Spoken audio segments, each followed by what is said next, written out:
കുറേ നാളുകൂടിയാണ് കേട്ടോ നല്ല ഒഴുകമീൻ കിട്ടുന്നത്. അപ്പോൾ ഏതായാലും ഇന്ന് ഉച്ചത്തേക്കായിട്ട് കുറച്ച് മീൻ പീര റെഡിയാക്കി എടുക്കാമെന്ന് കരുതി.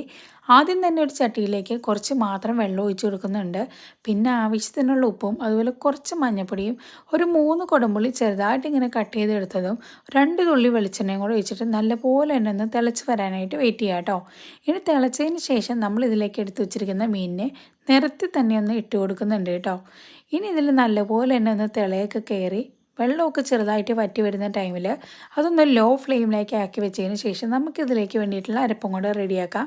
അപ്പോൾ ആദ്യം ഒരു മിക്സിയുടെ ജാറിലേക്ക് കുറച്ച് തേങ്ങ, പച്ചമുളക്, ചുവന്നുള്ളി, വെളുത്തുള്ളി, കറിവേപ്പില, കുറച്ച് മഞ്ഞൾപ്പൊടിയും ചെറിയ ജീരകവും കൂടി ഇട്ട് ജസ്റ്റ് ഒന്ന് ക്രഷ് ചെയ്തെടുക്കുന്നുണ്ട് കേട്ടോ. ഇനി മീനിൻ്റെ മുകളിലേക്കായിട്ട് ഇതങ്ങനെ നിരത്തിയിട്ട് കൊടുക്കുക. മുകളിലായിട്ട് കുറച്ച് കറിവേപ്പിലയും കൂടെ അങ്ങനെ വിതറി കൊടുക്കുന്നുണ്ട്.